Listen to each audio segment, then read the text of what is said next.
네, 안녕하십니까. 방장입니다. 짜투리 시간에 또 공부를 한번 해보도록 하겠습니다.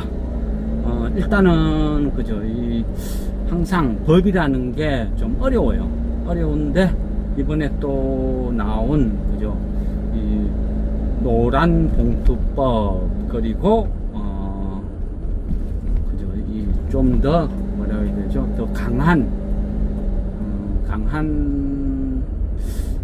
더 센 상법 개정 이렇게 표현을 하던데 좀 약간 좀 애매하죠. 더 센 상법 이걸 어떻게 받아들여야 될까요? 약간 추상적인 느낌, 부드러운 느낌도 있고. 어쨌든 법이란 게 조금 좀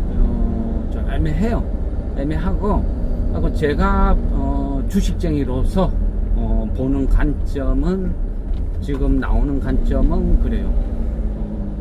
지금 전반적으로 조금 좀 포커스가 좀 시대 흐름에 맞지 않는 느낌, 이런 게 조금 많이 느껴진다. 저는 이렇게 말씀을 드리고 싶네요.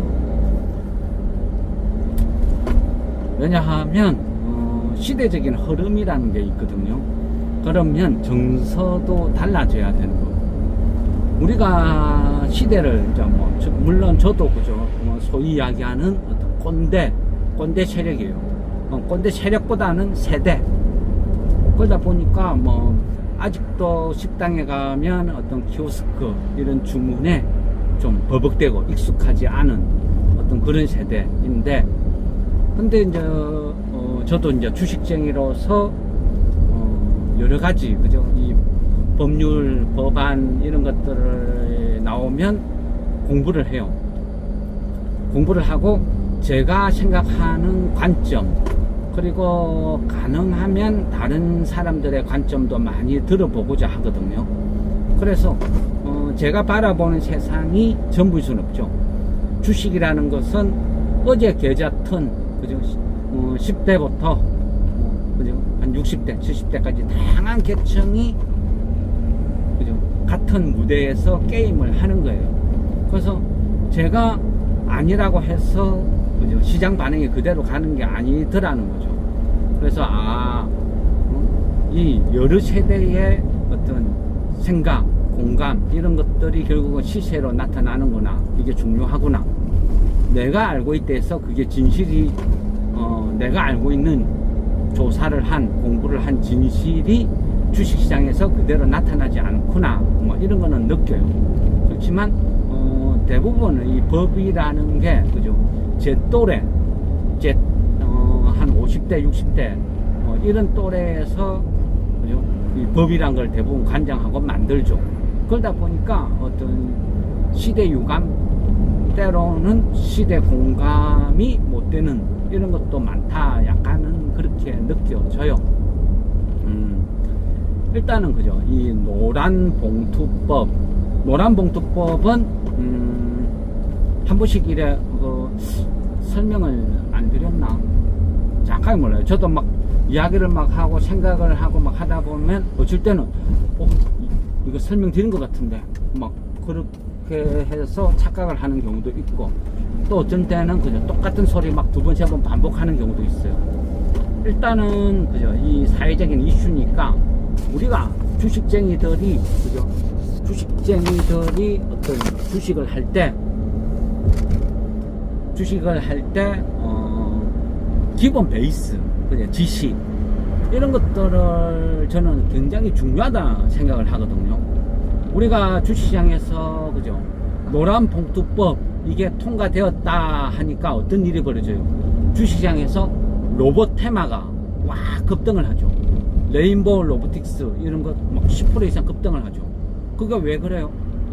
모르는 사람들은 그냥 로봇 테마네 하겠죠. 근데 이 노란 봉투법이 통과가 되니까 결국은 노동자와 어떤 대립관계 이런 부분 때문에 시장이 뭐 어찌 보면 어거지 테마죠. 과연 연속성이 있을까? 이런 부분. 또 우리나라의 그죠? 우리나라의 어떤 로봇 관련 주식들은 냉정히 보면 진짜 그죠? 로봇 같은 그런 회사는 몇 개 안 되죠. 그러다 보니까 어거지성 테마도 많다. 어쨌거나요, 이 노란 봉투법 이것은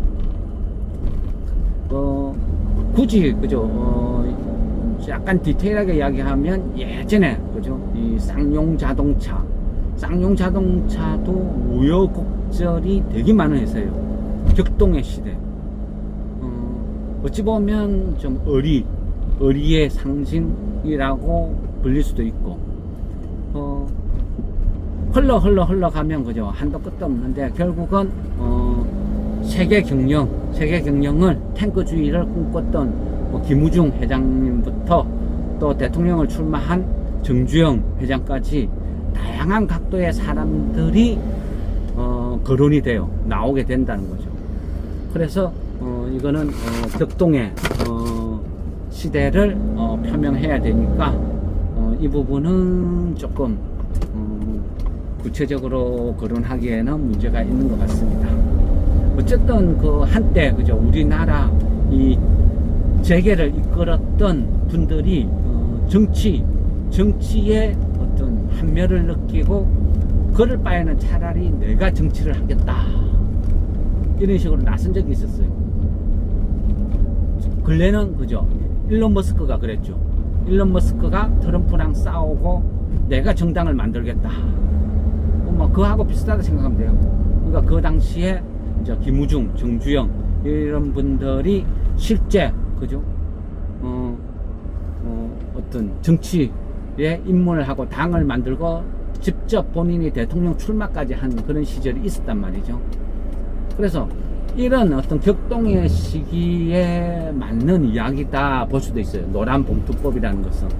그래, 그 당시에 쌍용 자동차 노조, 지금 생각하는 노조랑은 그죠, 많이 틀려요. 세대가 달라지다 보니까 예전에 그죠, 예전에 어떤 세대 어떤 노동자라 하는 것은요, 어떤 직장이라는 것은 그냥 삶 그 자체였어요. 지금처럼 이직이나 이런 게 높지 않고 한번 어떤 업에 그 회사에 들어가면 평생 직장이라는 개념으로 접근을 하는 경우가 많았거든요. 그래서 한 회사에 입사를 해서 그죠, 퇴직 때까지 계속 그 업을 하고 그 분야의 장인, 최고다, 명장, 뭐 이런 칭호까지 듣는 사람들이 비일비재했어요. 그런 시대에서 어떤 직장이 없어진다는 것은 그 생명줄하고 같은 거였어요. 그만큼 절박했다. 그래서 회사에 문제가 생기면 파업이라는 걸 하죠. 파업. 그 파업을 하고 그 파업하는 과정에서 어떤 고용주, 사용자와 노동자가 서로 타협이 안 될 때는 그죠, 극렬하게 대립을 하고 싸우고, 또 예전 같은 경우는 체류탄 같은 거 그런 것들을 막 난무하고 경찰들이 곤봉을 들고 들어가서 그 노조원들을 막 그죠, 몽둥이로 때려서 잡아가고, 그런 것들이 뉴스에 흔하게 나오는 세상이었어요. 지금 세대들은 그런 이야기예요.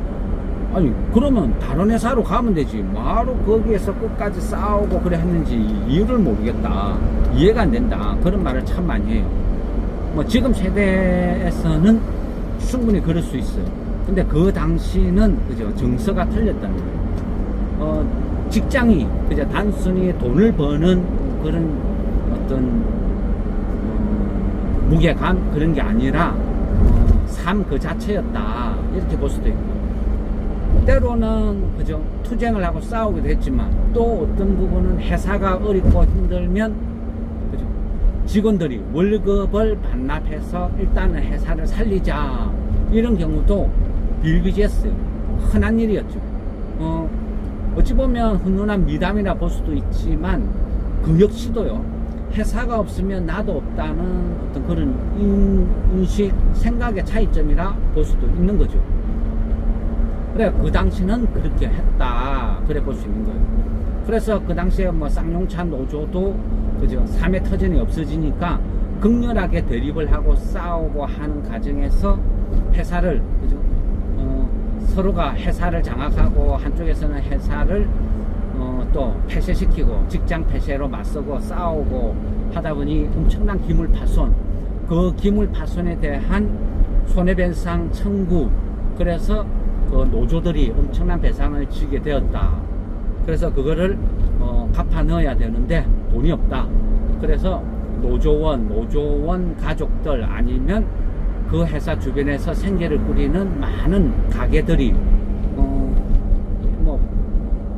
어떤 노조원 돕기, 불이웃 돕기 비슷하게요, 성금 모금을 한 거예요. 그 성금을 노란 봉투에 담아서 그죠, 내었다. 그래서 이거를 좀 시간이 지나니까 이거를 약간 어떤 법안처럼 해서 노란 봉투법, 지금 그렇게 표현을 하고 있다. 저는 그렇게 알고 있습니다. 근데 그 당시 70년대 80년대 그런 정서의 사람들은 그게 먹혀요. 노란 봉투법이라는 게 맞을 줄도 몰라요. 지금도요, 이 노란 봉투법이라는 게 만일 노조원들이나 회사가 뭐 쟁의를 한다, 치고받고 싸운다, 그래서 손해가 발생했다, 그러면 과거처럼 노동조합을 짓누르는 손해배상 청구 이런 거를 함부로 못하게 막는 법이에요. 그래서 너가 얼마만큼 이만큼 손해를 봤다는 것을 증명을 해라, 그런 식으로. 우리가 자동차 급발진 사고가 일어나면 운전자가 급발진이라는 것을 증명해야 되죠. 근데 사실은 엄청 힘들죠. 의료 사고가 일어났어. 그러면 그 의료 사고를 그죠, 증명을 해야 돼요. 환자가 증명할 방법이 없죠. 그런 식으로 이거는 노동자한테 좀 유리한 법, 그러니까 사용자가 얼마나 손해봤다는 것을 객관적으로 확실하게 증명을 해라. 그래야 손해배상 청구가 가능하다. 일종의 이런 법. 표면적으로 보면 노동자한테 유리한 법이다. 그래서 역시 민주당이 노동자를 챙기는구나, 또 이렇게 볼 수도 있고요. 근데 이 부분에서 제가 개인적으로 봤을 때는 시대 유감 이런 표현을 하고 싶어요. 왜냐하면 지금 젊은 친구들은 그죠, 우리 같이 70년대 80년대 같이 평생 직장이라는 개념이 없어요. 그죠? 그냥 어떤 직장을 그죠? 물론 모든 직장이 다 그렇지는 않겠죠. 정말 어마어마하게 좋은 신의 직장 이런 것도 많으니까.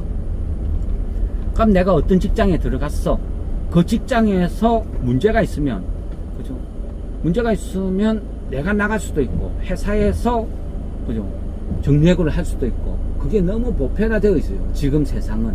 그죠? 기업의 어떤 생존 주기도 굉장히 짧고 창업도 많이 하고, 그러면서 반대로 무너지는 회사도 많고, 그 모든 게 너무 비일비재한 세상이라는 거죠. 만남도 쉽고 헤어짐도 쉬운 그런 세대에 우리는 살고 있어요. 그런 세상에 MZ세대들이 주도하는 지금 평생 직장이라는 개념의 노란 봉투법, 이게 과연 맞나? 이게 괜찮은 건가? 지금 과연 이 법이 MZ세대한테는 어떤 이미지를 줄까? 먹힐까? 이런 생각을 하게 돼요.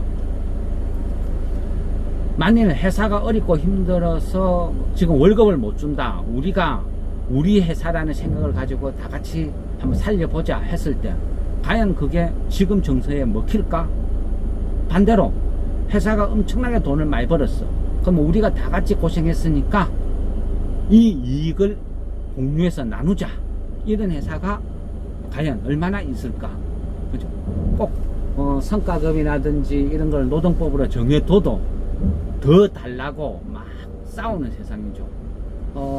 현대자동차도 7년 만인가 파업을 하게 됐다, 어쨌다, 막 이야기가 나오죠.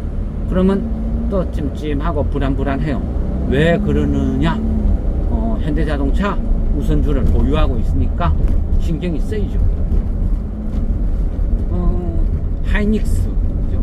하이닉스도 성과금 갖고 막 싸워요. 천문학적인 성과금을 지급했는데 더 달라. 지금 싸우고 있어요. 그러면 이 부분이 또 거슬려요. 왜? 하이닉스 직원은 아니지만 저는 하이닉스 주식을 갖고 있으니까 이거 주식 떨어지는 거 아니야? 이런 우려, 그죠? 이런 부분. 과연 직원들이 하이닉스를 더 걱정할까? 하이닉스 주식을 갖고 있는 제가 하이닉스를 더 걱정할까? 오히려 이런 궁금증이 생기는 시점, 이 시점에 우리는 노란 봉투법이라는 것을 지금 보고 있는데, 과연 이 법이 지금 이 시기 이 세대한테 꼭 필요한 법인지, 아니면 기승세대의 잘못된 계산법인지, 이 부분도 한번 생각을 해볼 필요가 있다, 이런 생각이 들어요. 더 센 상법 개정이라, 그죠? 표면적으로는 좋아요. 근데 이 더 센 상법 이거를 거론하기 이전에, 그죠? 대체 이 정부는 누구를 위해서, 무엇을 위해서 하는지 모르겠어요. 제가 보는 관점은 오로지 세금, 그죠? 주주를 위하는 척 기업을 압박하고, 기업을 압박하는 척 하면서 일반 주주들을 또 괴롭히고, 대주주 요건부터 했어. 그죠? 배당 소득세 분리가세. 앞뒤가 안 맞다는 거예요. 너무 안 맞아요. 안 맞아도. 그죠? 대주주가 배당을 많이 하면 어떤 일이 벌어져요? 49.5%라는 말도 안 되는 이 배당 소득세를 내야 돼. 그것 때문에 배당을 안 해요. 어차피 세금을 다 낼 거 내가 왜 고액 배당을 때려? 그래서 안 한다 그랬죠. 그러면 대주주도 세금을 많이 깎아주면, 대주주가 배당을 많이 하면 그 덕분에 일반 주주들이 배당을 많이 받는 거지. 대주주는 한 푼도 받지 마, 일반 주주한테만 무조건 다 퍼다 줘라. 이런 법은 아무리 만들어봐야 그거를 따라줄 사람이 없어요. 그죠? 이 부분이 문제라는 거죠. 근데 문제의 핵심은, 그죠? 다 피해가버리고, 그거는 무시하고, 단편적으로 대주주, 그죠? 조건 10억, 50억, 그거는 그죠? 그거는 법이 아니라 그랬죠. 악법도 아니고 이거는 멍청한 법이라 그랬죠. 대주주 요건 50억을 10억으로 해두 본들 뭔 소용이 있어요? 연말 되면 주식 다 팔아버리고 보유를 안 하면 되지. 그죠? 보유를 안 하고 있으면 되지. 그러니까 큰 손들이 주식을 다 팔아버려. 그리고 안 사. 그러니까 수급이 무너지고 깨지고 박살나면서 주식도 끝없이 병든 닭잔 질질질질 흘러내리는 거죠. 정작 세금은 못 걷어들이고 주식만 박살내는 매년 반복 행사죠. 그래, 이따위 법을 왜 하냐고요. 그죠? 툭하면 반복해서 하죠. 그죠? 이게 문제다. 항상 탔고요, 탔고. 문재인 정부 때도 10억을 3억으로 하재했다가, 직계 가족, 그죠? 전부 합산해서 하재했다가, 맨날 말도 안 되는 이상한 법을 만들었다가 반발, 국민들 반발, 주식쟁이들 반발하면 그냥 없던 일로 하자, 이래 되죠. 탔고. 근데 또 이게 50억에서 10억으로 또 거론돼요. 그죠? 이 부분을 어떤 식으로 결론이 날지는 모르겠지만, 어쨌거나, 그죠? 지금, 더 센 상법, 이거를 왜, 누구를 위해서 이거를 만드는 거냐. 그죠?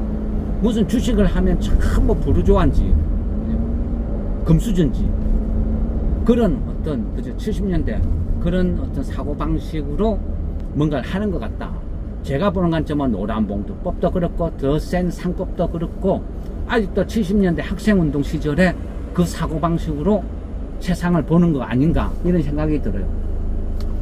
더 센 상법 개정, 집중투표제, 그리고 감사위원 분리선출. 물론 표면적으로는 그죠, 자산 2조 이상의 뭐 대주주 견제를 목적으로 막 이렇게 한다 하지만, 모든 법이라는 것은 허점이 다 있을 수밖에 없죠. 그리고 집중투표제 아니면, 그죠, 감사위원 분리선출, 이게 과연 실효성이 있는 법인가, 얼마만큼 있는가, 또 빠져나갈, 그죠, 방법은 얼마든지 있다. 그 여러 가지예요. 좀 문제가 많은 법이다. 뭐 그래 느껴져요. 서로가 피곤한 법, 누구를 위해서 이렇게 하는 건지 이거를 좀 그죠? 좀 뭔가 현실감 있게 만들어야 되는데 시대하고 안 맞다. 시대 공감이 되어야 되는데 시대 유감. 자꾸 왜 이런 법을 만드는지. 저는 이런 골자를 읽어보면 제가 뭐 난독증이 있는지 이해를 못해서 그런지 제 느낌은요, 계속 70년대 학생운동, 체류탄 터지고 진압봉 휘두르는 그런 모습만 연상이 돼요. 과연 이게 맞는 건지. 그죠? 이 더 센 상법, 이거를 쭉 보다 보면 그런 생각이 들어요. 노동자는 영원히 노동자다. 노동자는 영원히 약자다. 노동자는 영원히 가난하다. 노동자는 항상 가난하다. 노동자는 항상 불쌍하다. 귀족 노동자라는 것도 있잖아요. 귀족 노동. 아니면 노동자들이 일을 하다가 창업이란 걸 해서 회사를 설립할 수도 있고, 그죠? 여러 가지 경우의 수라는 게 다 있어요. 그런데 이거는 보면, 제가 보면 흑백 논리, 그죠? 친구 아니면 적, 이런 70년대 사고 논리, 이런 게 자꾸 연상이 된다는 거죠. 대주주는 상속 아니면 뭐 배당 소득 이런 것 때문에 상속을 해야 되니까 세금이 너무 과하다. OECD 최고의 세금을 낸다. 상속을 하는데 60% 세금 내면 내 자식한테 회사를 못 물려준다. 그래서 주식이 오르는 걸 원하지 않는다. 배당을 많이 하려도 배당 소득세가 너무 세다. 이런 이유에서 못한다 하면 그 이유를 해소를 해줘야 되죠. 그래야, 그죠? 우리나라도 100년, 200년, 300년 된 그런 기업이 나올 것이고, 또 배당을 많이 해줄 것이고, 그 배당을 많이 해줌으로 해서 많은 근로자들이 장기 투자를 하고 배당을 받아서 노후가, 그죠? 또 풍족해지고 이런 선순환으로 갈 것인데, 계속 법이 악법을, 그죠? 악순환을 만들고 있는데 그거는 손을 안 대고, 그죠? 고용자 아니면 노동자 두 중에 하나를 때려잡아서 뭔가를 바꾸겠다. 이런 것들은 잘못된 것 같아요. 아무리 악법도 법이라고 하지만 그 악법이라고 판단이 되면 시대에 안 맞으면 바꿔야 되는 거지. 그죠? 그걸 갖다가 시대를 법에 끼워 맞추려고 하면 항상 부작용이 생긴다는 거죠. 그래서 제가 보는 관점은 그렇습니다. 더 센 상법, 이거는 일반 주주한테도, 사용자한테도, 회사한테도 뭐가 덕이 되는지, 뭐가 이익이 되는지 좀 저는 이해가 안 돼요. 그만큼 좀 안 좋다. 우리가 주식을 하다 보면요, 왜 주식을 해야 되느냐, 그죠? 저는 그렇게 한 번씩 말씀을 드려요. 주식이라는 것은, 그죠? 화폐라는 것은 시간이 지나면 화폐의 가치는 끝없이 떨어지죠. 지금 1억이 10년 후에 1억이 아니죠. 그죠? 우리가 상조회 이런 거 가입해라 하면 한 30년 후에 아무 일 없으면 네가 불입한 원금 다 돌려줄게, 이런 광고를 막 보죠. 지금 1억이 30년 후에 1억이 아니죠.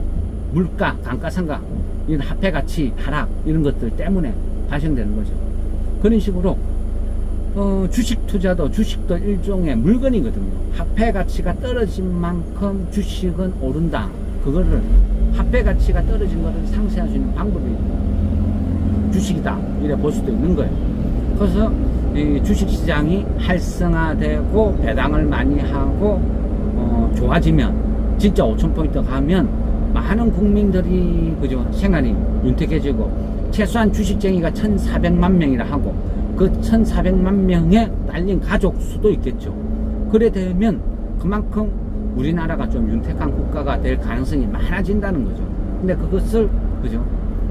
말은 5,000포인트 시대를 부르짖으면서 실제는 아무것도 안 하고 있다. 이게 문제다. 더 센 상법이고 노란봉투법이고, 그거보다는 저는 대주주 요건, 여기에 더 관심이 많아요. 이게 더 중요하다. 근데 이게 문제죠. 제 생각은 아마 정부에서 9월 17일 이후에 할 것 같아요. 왜? 미국의 FOMC, 그죠? 금리가 인하하느냐 안 하느냐 어떻게 되냐에 따라서 우리나라 한국은행도 맞춰서 또 움직일 것이고, 그 금리 인하는 표면적으로는 주식시장의 상승을 부르죠. 금리와 주식은 그죠? 반대의 위치에 있다. 그래, 금리가 하락을 하면, 하락 기조로 가면 주식은 상승. 그래서 만약 주식시장이 좋아지면 대주주 요건 10억으로 가더라도 주식시장이 폭락 안 하고 슬금슬금 오를 거야. 그러면 개미들의 그죠? 이 감정이 누그러질 거야. 그래서 그때 슬그머니 50억으로 밀어붙여도 될 것 같아. 그래서 지금은 적당히 시간을 보내면서 추이를 보자. 만일 주시장이 막 폭락하고 선거에 악영향을 줄 것 같다 싶으면 그때 50억으로 원복해도 되니까 일단은 간을 한번 보자. 그 언제까지 미국 금리 인하 결정 이후까지. 그래서 9월 한 17일 이후나 되지 않을까. 그게 이제 제가 보는 관점. 그죠? 근데 만일 9월 17일 이후에 그때 9월 달에 이게 결정이 안 나면 어떻게 돼요? 결정이 안 나면 이거 심각해요. 주식 다 팔아치워야 될 수도 있어요. 왜 그래요? 10월달, 11월달, 12월달 있지 않느냐? 아니요, 없다고 봐요. 왜냐? 이거는요, 고위당정, 9월달에 고위당정 협의회가 있죠. 그때 결론이 날 가능성이 높은데, 만일 그때 안 난다 하면 어떤 일이 벌어져요? 만일 그때 안 나면 이게 좀 심각하지 않을까? 세법 개정이 그죠? 이거는 50억에서 10억으로 바꾸는 거, 이건 세법 개정이 아니죠. 그냥 시행령을 개정하는 사항이죠. 그러니까 세법 개정이 아니고 시행령을 개정하는 사항이 되다 보니까 국회에서 세제 개편안이 통과되고 그죠? 입법 예고하고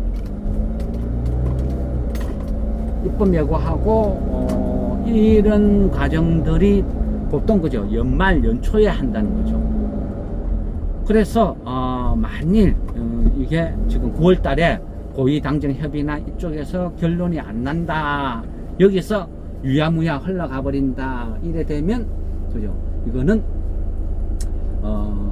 그 시행령, 그러니까 개정안이 아니라 시행령이기 때문에 그죠? 이게 결국은 연말 아니면 연초까지 간다, 이렇게 계산이 나온다는 거죠. 그래서 9월 달에 만일 통과가 안 된다, 50억으로 원복이 안 된다, 이러면 최소한 코스닥은 손 다 털어야 돼요. 저는 그렇게 생각해요. 코스닥은 다 털어야 된다. 그런데 그때 다 털려고 하면 부담이 생길 수도 있겠죠. 그래서 지금 제가 말씀드리는 것은 계속 그죠? 코스닥은 웬만한 종목 아니면 코스닥은 사지 마라. 근데 코스닥도 살려고 하면 비중을 아주 작게 해야 된다. 지금은 50억 그 물량을 받아줄 수 있는 코스피 대형주가 안전하다, 유리하다. 지금은 그런 시점이다. 그래서 코스피 대형주로 봐야 되죠. 코스닥 그죠? 이쪽으로 보면 굉장히 위험할 수 있다. 계속 말씀드리는 거예요. 그래서 지금 전략은 그래요. 제 생각은 어떤 식으로 하느냐, 그죠? 이 9월달, 9월 중순까지는 최대한 방어적으로 봐야 된다, 이렇게 말씀을 드리는 것이고, 그리고 그것도 방어적으로 하긴 하는 과정에서도, 그죠? 과정에서도 우리가 코스닥보다는 코스피에 집중하는 게 훨씬 유리한 지금 그런 시국이다. 그죠? 전반적으로 그렇다. 노란봉투법 그죠? 또 더 센 상법 개정, 이런 일련의 과정을 봤을 때 결국은 주식쟁이, 주식, 이 모든 게 금수저, 프레임, 그죠? 흑백 논리, 이런 것들이 아직도 그죠? 법의 중심에 있다. 그래 생각이 듭니다. 그러면서 뜬금없이 식물인간 이런 그죠? 책도 생각이 나고, 어쨌든 제가 생각하는 관점은 이렇다고 말씀을 드리면서 우여부야 잡설 마무리하겠습니다.